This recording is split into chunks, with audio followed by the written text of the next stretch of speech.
Hey everyone, and welcome to episode 15 of Death Space Filling the Void. Had a bit of an interesting week. Hurricane, or I guess Tropical Storm Elsa came through last week.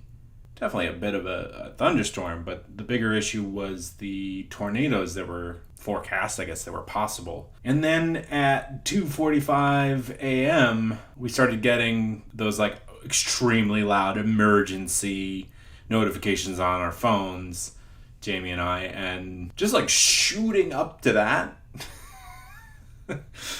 makes you feel like you're living and working on a submarine. Jolted out of bed, into action. You don't really quite know what's happening. But yeah, just got Ollie out of his crate. He was so grumpy. It was so funny. He was so happy to be. Grabbed Franklin, our tortoise, and we were ready to get into the crawl space. We ended up sitting by the couch, and you could see all the neighbors coming out and shining flashlights into the sky. You know, it's the middle of the night. I haven't really been that close to a tornado, but I imagine you'd be able to hear it. But people were shining their flashlights to try to see if they can see. Well, it's scary. It's funny to think about shining a flashlight at a tornado, but it's done out of fear. So thankfully, there was a tornado that touched down, I guess, like 10 miles from here. The weather report was saying, and not really any damage, so that's good. That's what we want. I've also got some exciting stuff going on. I'm going to be getting back on stage doing some improv comedy down here at Theater 99, Charleston, on Wednesday. I haven't done improv or been on a stage, I mean, before the pandemic, so maybe 2019 was the last time. Let's see if I still got it. No, but either way, I've got the good kind of nerves, and I always say that those kinds of nerves make you feel like you're alive, so whatever happens, happens. It's improv. Got a very exciting episode. I think I say that every week. I'm turning into Conan O'Brien, just being like, we've got a great show today. But I mean it. I mean, I'm excited for every episode. And this one's no different. This one was the fall of 2020 when I recorded it. But I spoke with Sheldon Soloman, who's a professor of psychology at Skidmore College. Sheldon and his colleagues study how being reminded that you're going to die affects behavior. And I'm just going to go ahead right now and spoil it. It doesn't make people behave better. In fact, it makes people condense their thinking, be less trusting of people outside their quote-unquote circle or community, and makes them more violent. So we had a very interesting conversation about how living with the idea of death can at times make people worse. That our fear of death causes us to create meaning, and sometimes that happens in misguided ways. And we can become intolerant of other people's thinking or how they choose to live. Well, I don't want to waste any time. I want to get right to it. If you're liking the show, please remember to rate and review it, and to check the show out on Facebook, Instagram, Twitter, and YouTube. My girlfriend Jamie created the artwork for this podcast, and that gives me anxiety, and she just did a little bit of a rebrand, so thank you to Jamie, and check out that artwork. It's awesome. It's so cool. It captures exactly what this podcast is. Well, all right. Let's talk to Professor Soloman. As always, thank you so much for listening, and enjoy.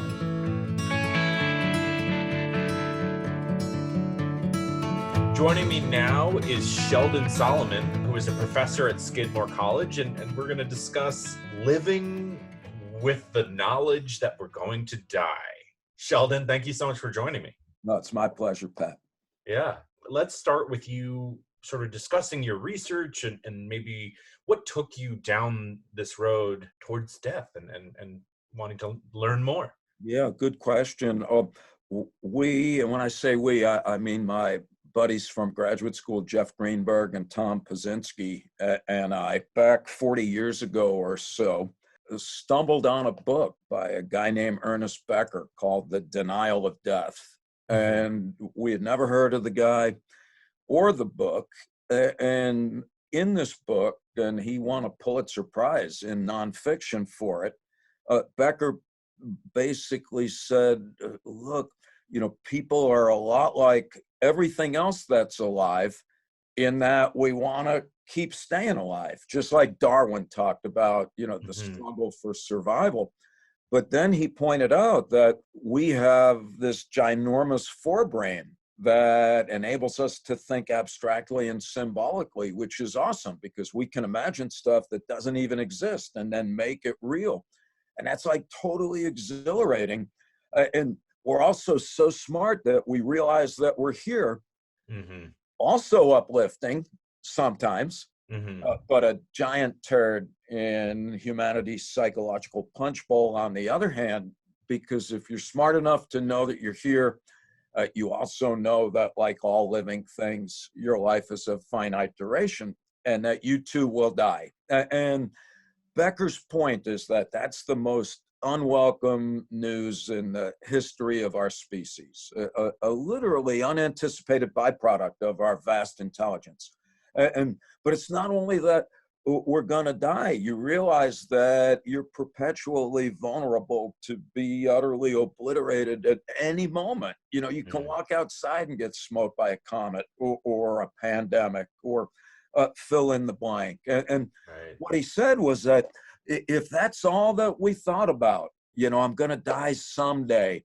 I could walk outside and, get hit by a truck. I'm a breathing piece of defecating meat. I'm no more significant than a potato or a porcupine, that we wouldn't be able to get up in the morning. We would be completely debilitated with existential terror.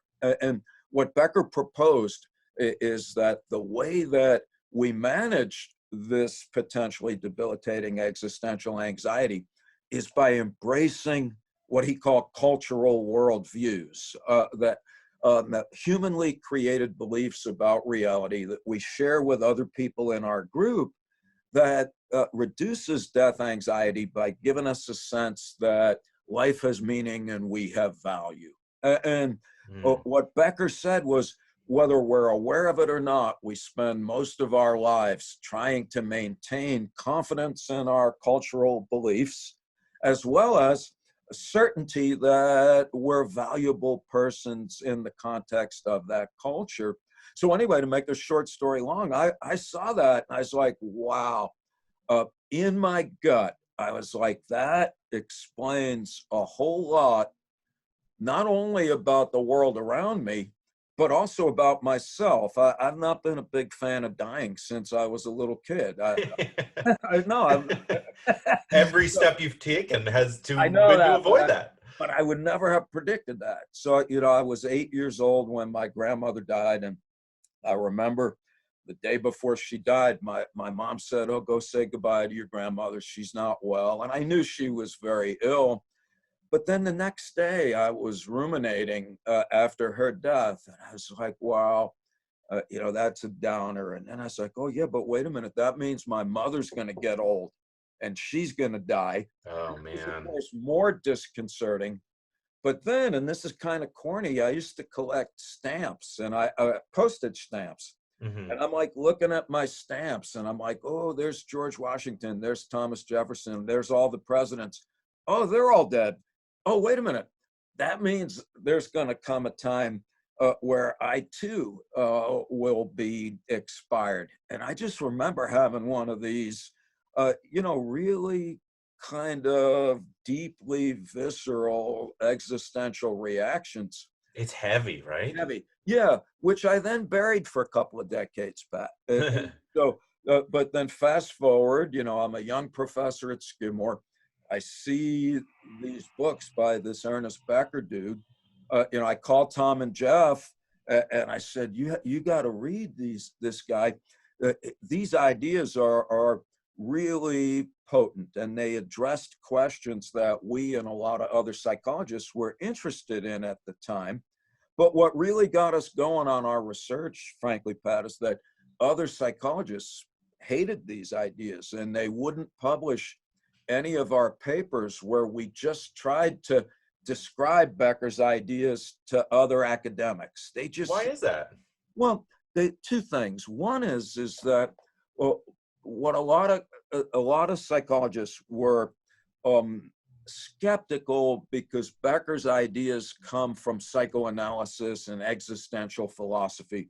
Mm-hmm. And academic psychology was trying to establish itself as a credible science. And so what some people said was, okay, this is interesting, but I just don't see how you could test these ideas. How could you provide evidence to demonstrate that they're true?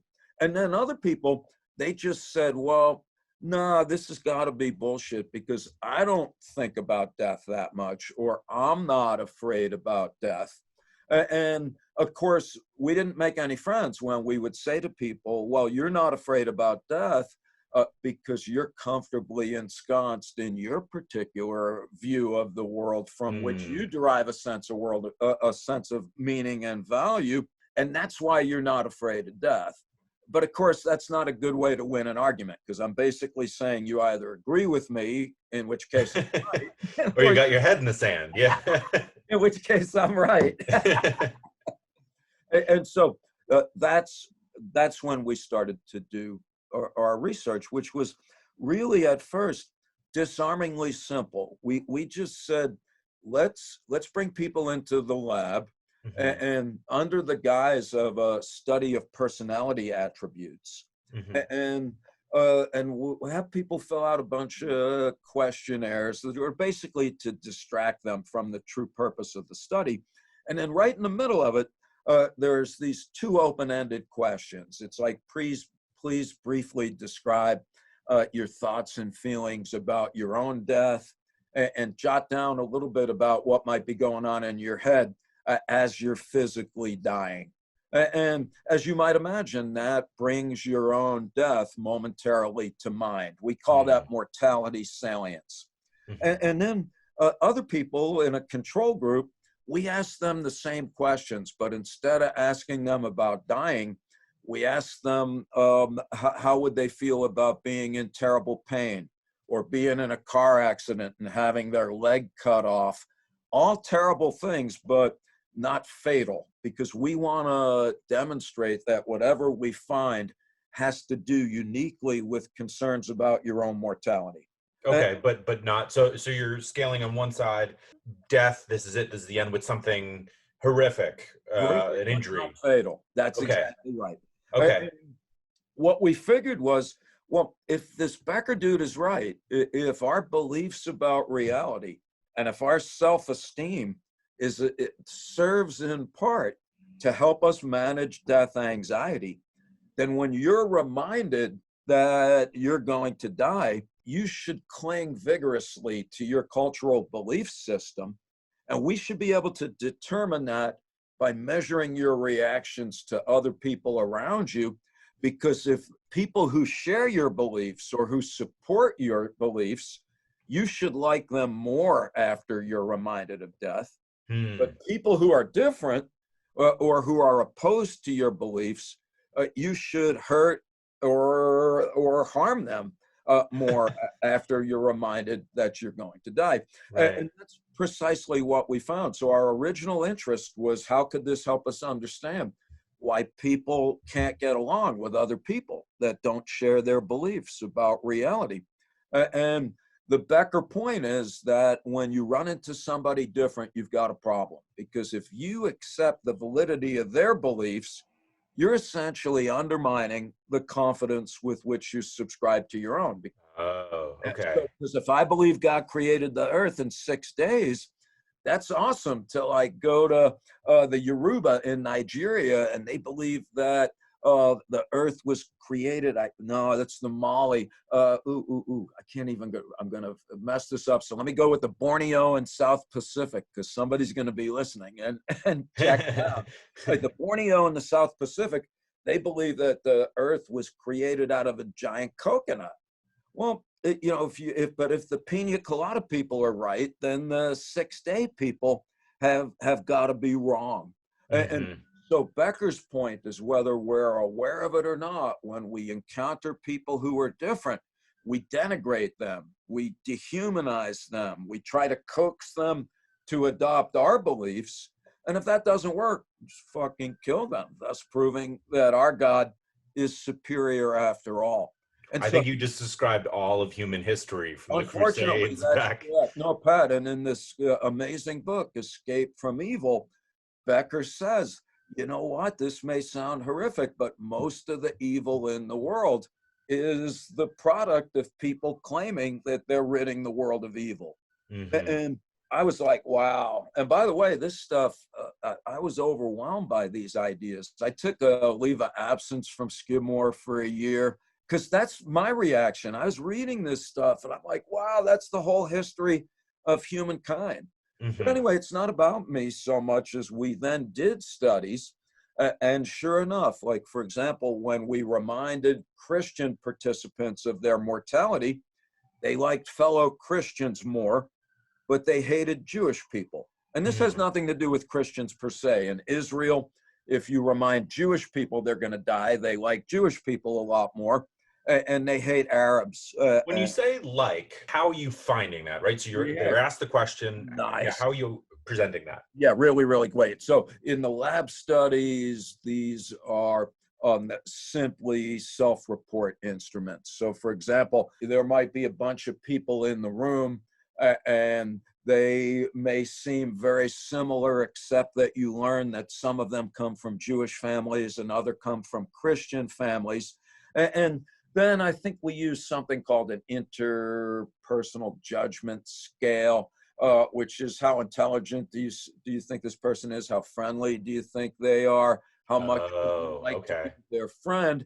So that's one way of assessing enthusiasm or disdain. Okay.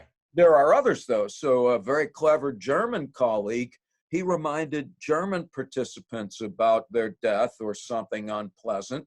And then he just brought them into a room where there was somebody sitting in a line of chairs. Let's say there's 9 chairs, and there was a person sitting in the 5th chair right in the middle. And that person either looked like a German or like a Turkish immigrant. Mm-hmm. And the long short story is that Germans, reminded of their mortality, they sat closer to people who looked German, and they sat further away from people who looked different. Oh my gosh. Yeah. Other studies, even more, I think, profound and profoundly unsettling. We did some work with an Iranian colleague, Pat. This was in the aftermath of September 11th, 2001, where we found that Iranians, reminded of their mortality, they became more supportive of suicide bombing and more willing to become a suicide bomber. I don't know if that makes you as nervous as I. Incredibly so. Incredibly so. All right, now this will make you even more nervous because, as you know, Americans are practical. We're not going to blow ourselves up, but we're happy to blow up other people. So Sure. in the US, when we reminded Americans that they're going to die, they were more supportive of using biological, chemical, and nuclear weapons against countries who pose no direct threat to us. My goodness. And that was particularly true of Americans who identify as politically conservative. Mm-hmm. And just think about the implications of that. Like in the present moment, we're in the middle of a pandemic where death is everywhere. Mm-hmm. And what we're noticing is that all of the things that we find in our studies, that death makes people more racist, it makes them more xenophobic, makes people drink more, makes people watch TV more, it magnifies levels of pre-existing psychological disorders. All of these things are increasing now because we would suggest that the pandemic is basically a real life reminder of death. Oh my gosh. There's just so much we can discuss. I mean, to be quite open with you, during the pandemic, I would say I've certainly increased my drinking and certainly increased and tried to find ways, I mean, is that just flat out a coping mechanism for being reminded of my own mortality? I mean, there could be layers and things going on there. Absolutely. Well, no, I like your style, Pat, because I think there's an important point to be made here. When Becker or when we say that death anxiety is a very potent determinant human affairs, that's not to imply that it is exclusively so. I think we Sure. should be wary of monolithic explanations for Hmm. anything, because it could be existential anxieties, it could be boredom, Hmm.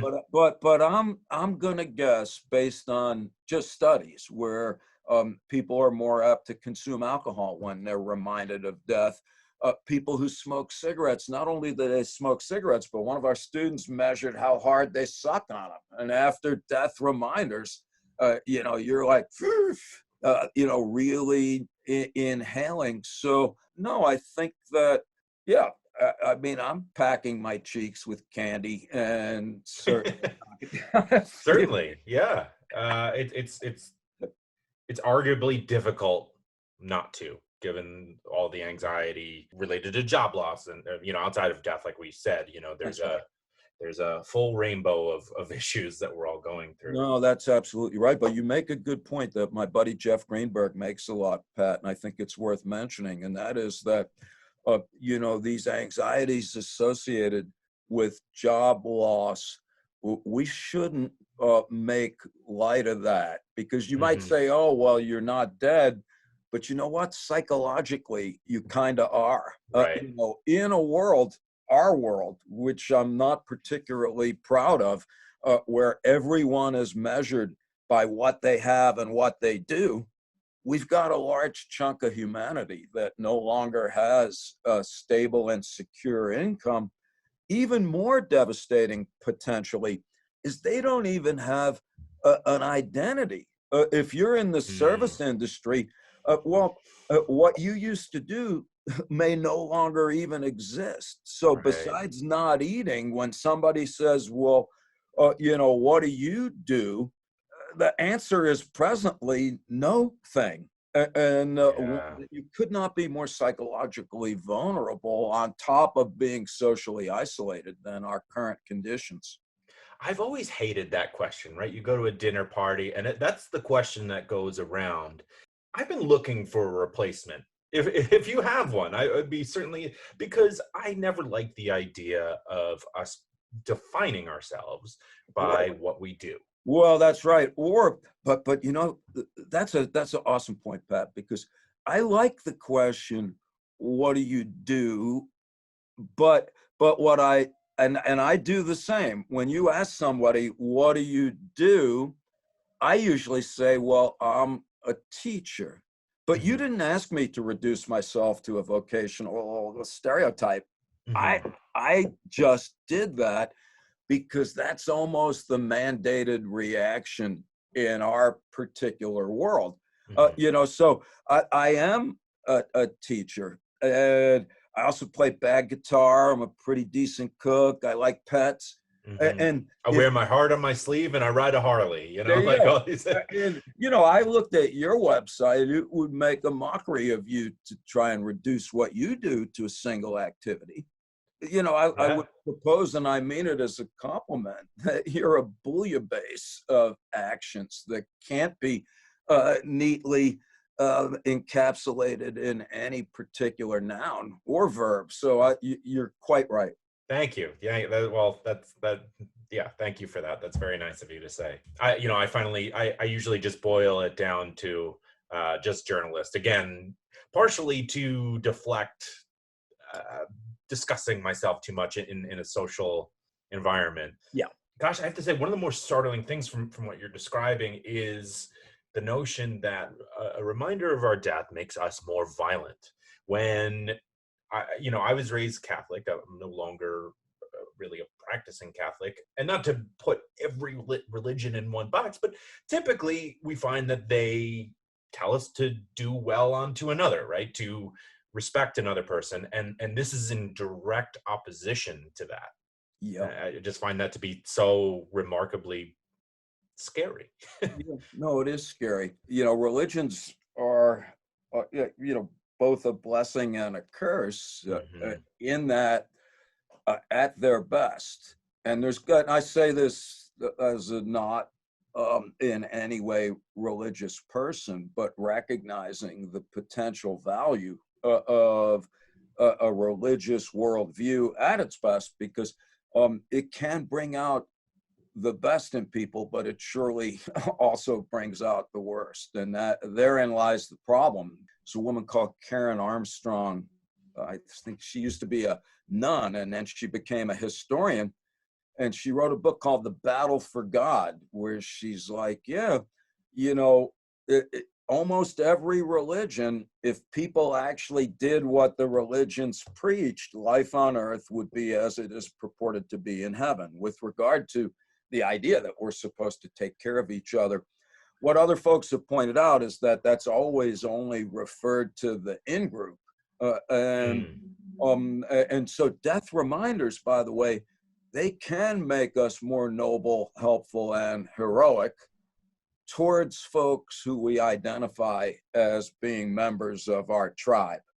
Hmm. And so it really cuts both ways. And for me, as I think about it right now, one of the horrors of the present moment in our country, for example, is that we're just no longer Americans. See, there used to be you're too young. How old are you, Pat? I'm 34. 31st, I can't even add. So you might remember September 11th. Oh yeah, my father was in the towers. I was in 10th grade. Yeah. Okay. Yeah, I was there that day also. Well, do you remember how right after that, everybody was American? Flags were everywhere. It was odd. I want to say oddly, it was pleasant that we were all finally united. It I was thought nice. so. I thought so. But this is no longer the case. So this is not meant to be a political diatribe, although I'm happy to make it one. But I think when we look back historically, what will be clear is that one of President Trump's biggest failings was that he never actually started to be president. He announced that he was running for re-election in 2017 on the day of his inauguration. Right. Then he proceeded to give a bombastically divisive inauguration speech. At no point did he ever say, we're all Americans. Hmm. And the fact of the matter is that, the death anxiety, it could push us in multiple directions. But to the extent that we identify with the folks around us, it generally makes us more helpful and generous. And so the hope is that we can aikido some of these phenomena towards more pro-social reactions. Hmm. Well, I guess because if people are more aware of this going on internally, they may, like, we have the intelligence to push beyond it.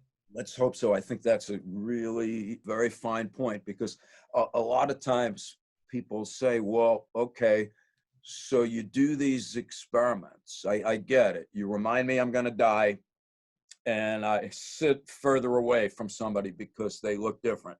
Or you remind me that I'm going to die, and I drink a lot more, or so on and so forth. Well, so what?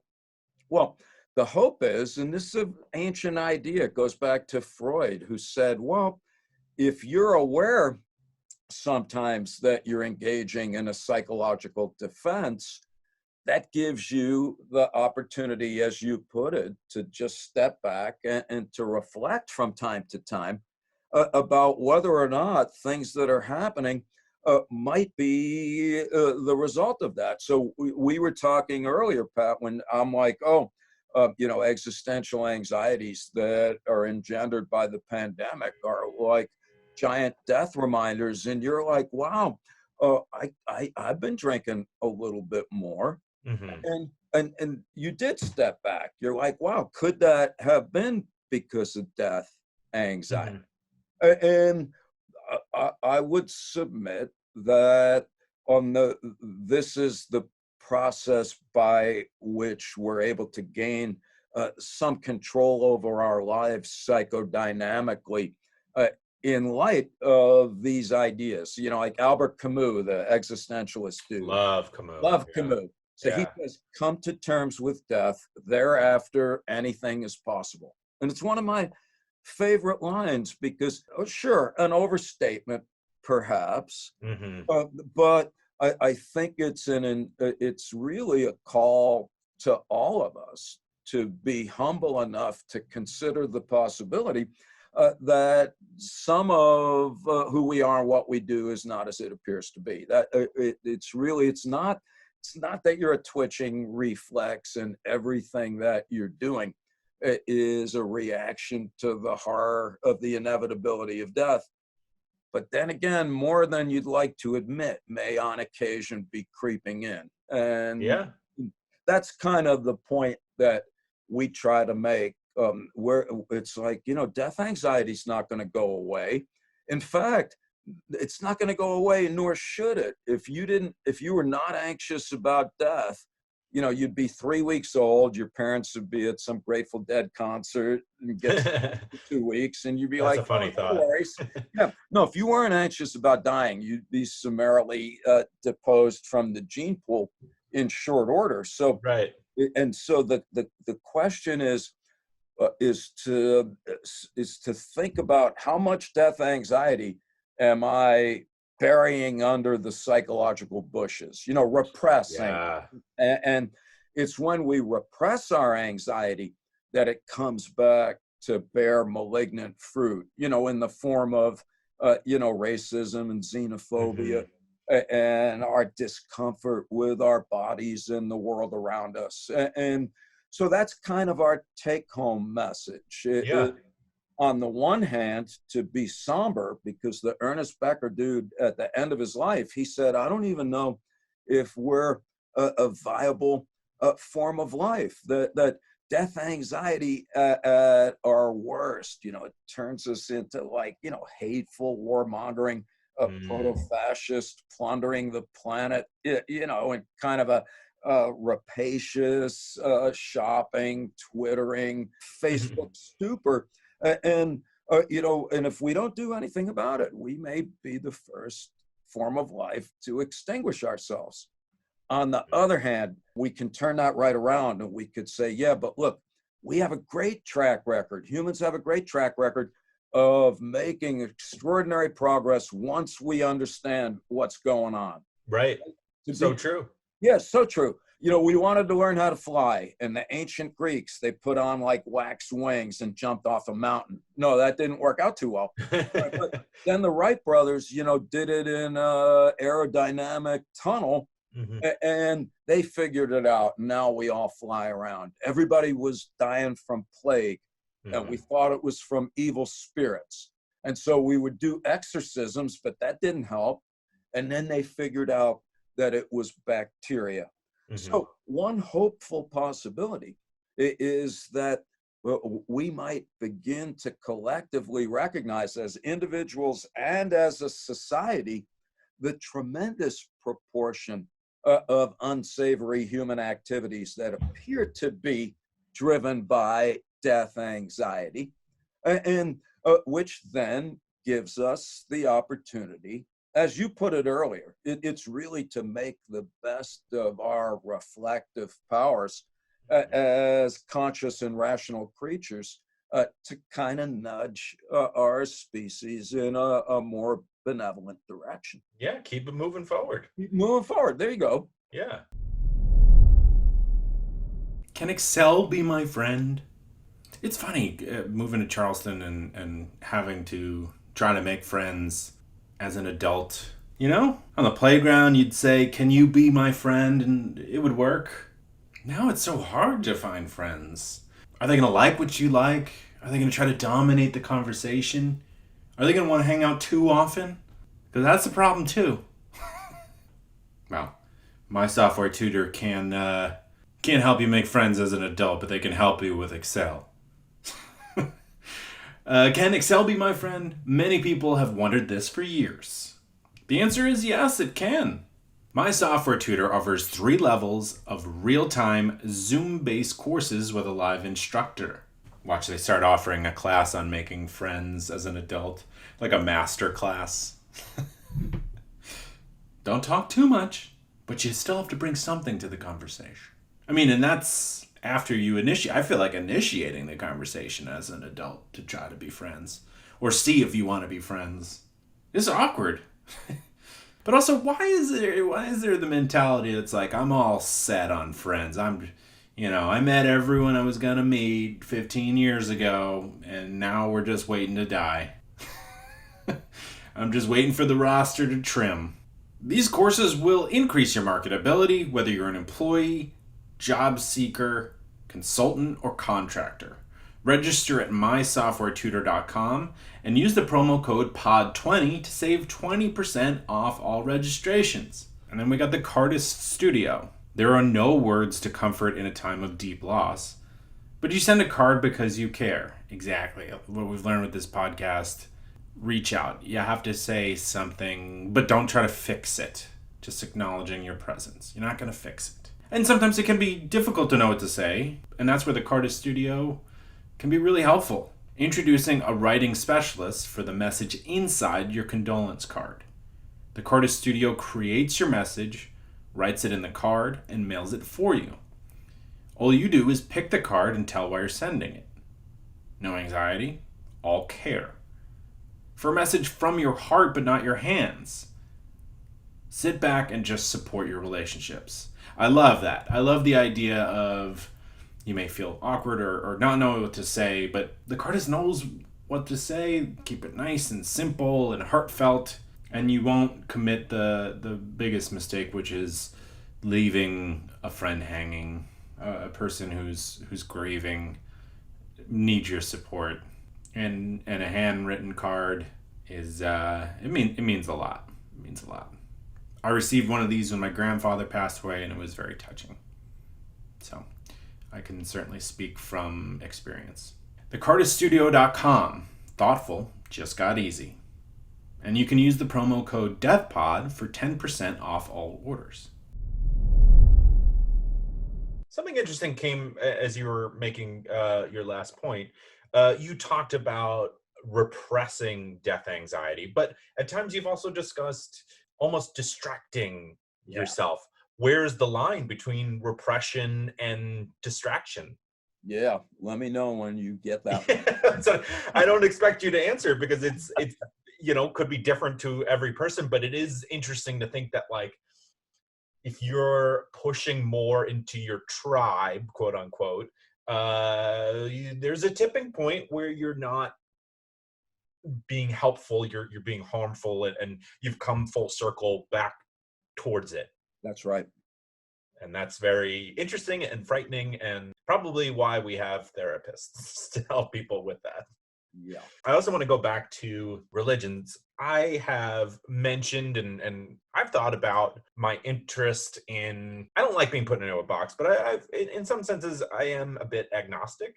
And that's due to the fact that I think it's almost arrogant to think that I could understand everything about the universe and God. And there was a quote that particularly stuck out to me. I think it was in a book by Deutsch is the last name, who said that human understanding of what's happening in the universe could be like a gorilla trying to understand what the stratosphere is, right? That they couldn't contemplate it. And although we have such a highly functioning brain, the universe is under no obligation to make any sense to me, right? What am I owed? I'm not owed anything. That's right. And yet I feel like agnostics will get even more rage where it's like, well, you got to choose. You got to put yourself in a box. You know what I'm saying? Yeah. No, I'm with you. I would. You're holding out for an agnosticism that's more eclectic and ecumenical. Yeah. No, I'm with you on that. I think to be otherwise, and there's epistemologists, people that study these things that would probably take ardent issue with both of us, but I am of the view that I'm not in a position to rule anything out in an a priori fashion. So Yeah. I find some flavors of atheism to be just as dogmatic and ultimately unfortunate as the fundamentalists on the other side of things. Right. Yeah. Yeah, it's almost like the more you dig in, Yeah. you're doing exactly what we've been describing as you've now just created another tribe. Yeah, there you go. And in fact, and this is just, it's like, this is trivial pursuits for a barroom chatter, but, you know, there are people who have done studies where if you remind religious people that, well, so no, let me do another one. So if you have religious people that believe in the Bible is literally true, and if you show them passages in the Bible that are logically inconsistent, so they can't both be true, Mm-hmm. and then if you measure, it's called implicit death thought accessibility, but that's just psychobabble for how readily thoughts about death come to mind unconsciously. Mm-hmm. Religious people shown inconsistencies in the Bible, death thoughts come more readily to mind because the argument is that you're challenging their worldview Mm-hmm. and crushing their defenses. And so here's all this unconscious death thoughts that now comes cascading almost into awareness. Well, the same thing happens if in experiments, if you show atheists like a fake study from Harvard suggesting that Jesus may actually have existed, well, then they have death thoughts that come more readily to mind. The point being that atheism is just another belief system. Right. You know, atheists are like, oh, you bastards are deluded, but we have direct access to the truth. And you put it better, which is, no, you're just a different tribe. Yeah. Well, I mean, deep down, everyone's a little bit nervous that, they're going to pass on and the pearly gates are going to be there. Oh, And there you go. And even atheists, if you measure their affection for supernatural beliefs unconsciously, if you remind them that they're going to die, and if you ask them if God exists, they become less confident. They'll be like, no way God exists. But if you measure their unconscious beliefs in the supernatural, they become more attracted to it. So oh, even man. atheists want to have a hedge. Right, exactly, right. Just like an investing portfolio, you want to diversify. Um, we were talking a little bit about this, but I want to talk about living with the idea that you're going to die, and for some more than others, it may be present due to an illness or someone around them falling ill or what have you. What comfort is there for a person who feels the weight more often than someone else? Yeah, this is an area that we know less about than we'd like to or should. And so what we know is that there's a lot of reactions to those difficult circumstances.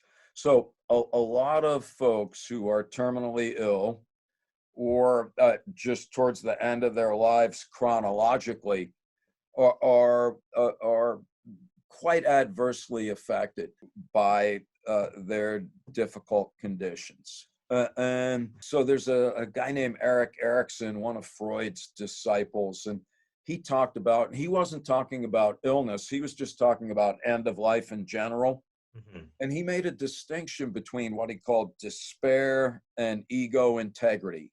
And he just said some people, and by the way, this isn't judgmental. And he was very clear that this is not, he says, look, as some people get older, they get bitter and angry, and they think that life has less meaning. And they really wish they could have another life and a different kind of life. And they're really incredibly afraid of dying. But not everybody goes in that direction. There are other folks who, in response to illness or just in response to old age, they think life just gets better and better, even in the wake of tremendous illness and great pain. And it gets more meaningful. When you say to them, well, what about dying? They're like, yeah, of course I'm apprehensive about dying, but I accept this as a perfectly reasonable price to pay for the privilege of having been alive in the first place. How And moving is that? really moving. And Yeah. my goal as I'm in my early Mr. Magoo phase is to end up as, because I don't think it's an either or. I'm more of the persuasion that we kind of vacillate, but Sure. and I want to be able to end my life with that kind of grace and humility, because folks in that state of mind, they also get to a point in their lives where they're like, yeah, I've done enough, and I don't need to be rich and famous. I'm now more concerned about what I can do for other folks, either directly in terms of material support for my friends or family, or can I leave some kind of legacy? And this doesn't mean, we're all going to be like Steve Jobs, and invent the iPhone. You can leave a legacy, by planting an apple tree. Nobody knows that you do it, but somebody's going to chomp on that apple one day. Yeah. That's because of your efforts. And so that's a great question that is not yet in my mind completely understood. Specifically, what dictates which way we go in the wake of those conditions? Yeah, it's incredibly interesting, right? Like, one is someone looking at their plate and realizing, oh, I only have one bite left, and the other person going, oh, that bite's gonna be wonderful. Yeah, there you go. So I've been trained in improv comedy. I've done that quite a bit here in New York, and one of the things they teach you is to not fight, to actively not fight in the scene, to enjoy your partner, whatever your partner is sending your way, and to view it as a gift. And that's helped me. I brought that to my life, where find the good in the person, find the good in the moment, find the good,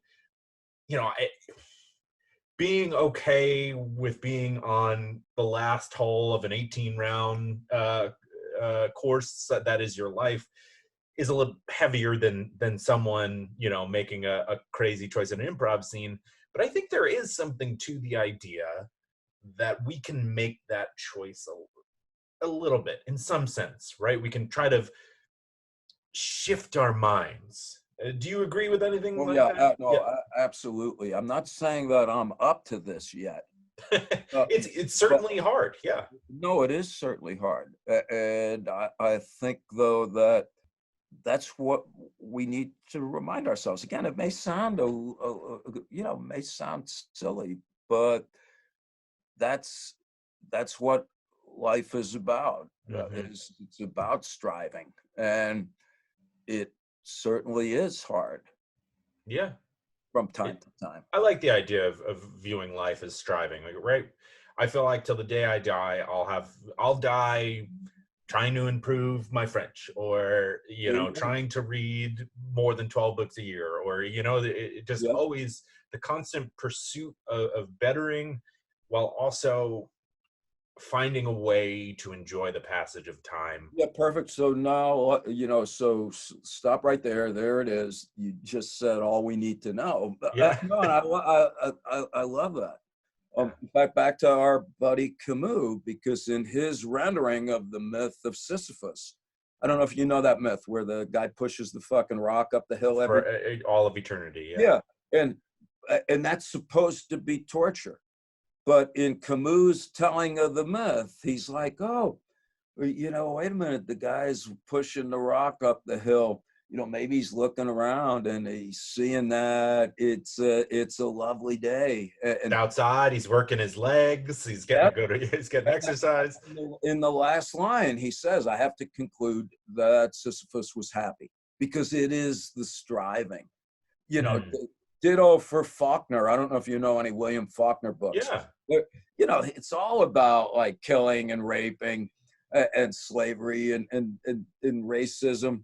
And yet when Faulkner wins the Nobel Prize in his acceptance speech, which is, just amazing. It was the most upbeat thing ever. It's like, I write these books because my point is that we will prevail, not over other people.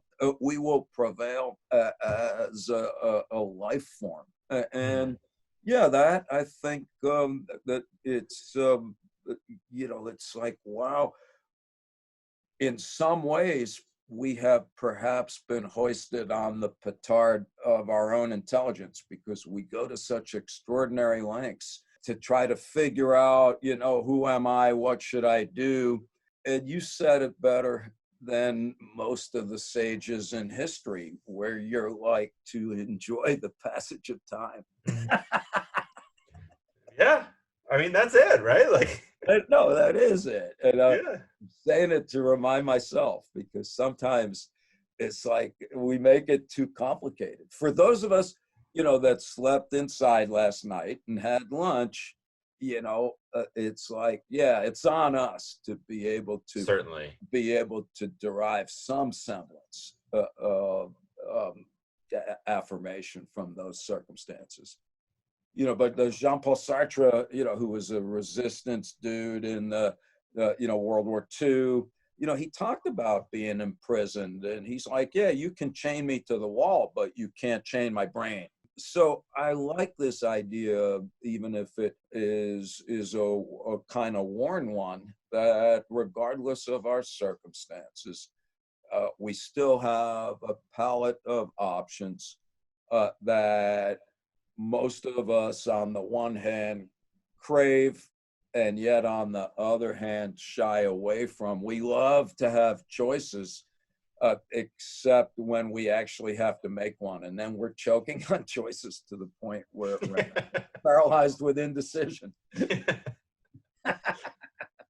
Well, I've really enjoyed this conversation. Before we move towards an ending, I'm wondering if there's anything you feel we've omitted. Is there anything we're missing here? No, not unless something occurs to you, in which case come back and find me. I like how you're thinking about these ideas, and I also appreciate your take on them. And no, I have nothing to add except to just really point out how important I think what you all are doing. When I mean you all, I mean young people just smashing in the best way together all of these different mediums for moving ideas around. So like, I'm an academic, I write these articles. They're non-pharmacological interventions for insomnia. Maybe 6 people read them. And I like the work that I do, but we're egghead experimental types. I'm thrilled that I don't even know how I get to talk to you all, to be talking to young folks. You said you were a journalist. I go on your website. I'm like, oh, wait a minute. You're a writer, you're an actor, you're a comedian. And of course you want to make a living. And that's also your credit, by the way. But I couldn't also help but notice you want to make a living by being in the middle of disseminating cutting edge ideas that, again, at the risk of sounding like Mary Poppins, are directed at helping people at a time when they can certainly use it. And I see what you're striving to do as one of the most effective platforms for moving ideas around. And I see these ideas as particularly worthy of promotion, not because they're anything to do with me. None of them have anything to do with me. I read books and I'm like, this is a good idea. And so it's like, yeah, good idea, pass it on. Yeah, absolutely. Well, thank you very much.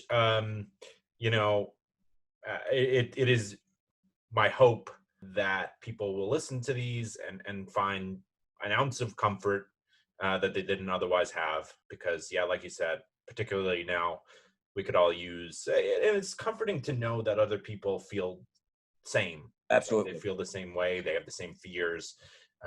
We've described the different tribes, but we're all one tribe, and there's one common experience that we all have, and that's a question of how we handle death. Yeah, and that's the key, in my opinion. Not to sound hysterical, but if the question ever arises, what do we need to do if humanity's gonna be around for a bit?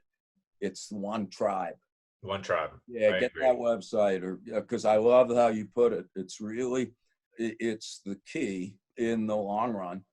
And you made that point in a lovely way, Pat. It happens to be true. We're all in it together right now. I like how Martin Luther King put it in the letter from Birmingham jail. He's like, the world is a whole lot smaller.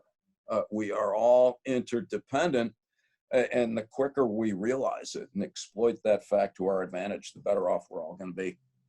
Amen. Amen. Yeah. Well, I want to give people an opportunity to connect with you, or are there any books that you've written that you wanted to mention? Yeah, I'm happy to. But basically, we've written a lot of little articles and stuff. Our last book is called "The Worm at the Core," on the role of death in life, and it describes our work. And I work at Skidmore College. You guys know how to use the internet. Feel free to email me if you'd like to exchange ideas or see any of the work that we do. I love it. Well, thank you very much, and stay well. Awesome, Pat. Thanks for having me. You got it. It's a bit daunting, right? A bit daunting to learn how so much of human history could be explained by just a fear of death. But there is some goodness in there, right? That if we know that's true, maybe we can fight through our biases and know mentally what we're doing and try to improve upon it and just be nicer to one another. We've all got a lot going on. We're grieving, we've got stress at work, we're in our mid-30s and we're trying to make friends in a new city we just moved to. You never know what someone's battling. Well, thank you so much for listening. I want to mention my other podcast, That Gives Me Anxiety. It's a show about things that scare us, make us nervous and anxious, and we talk about a specific topic every week, and we find that things usually aren't as scary as we think. Real nice. Season 2 of that show will be coming out in a few weeks. I'm really excited about that. If you have a chance to rate and review Death Space Filling the Void, that'd be super helpful. And I wonder how I'm going to do an improv on Wednesday.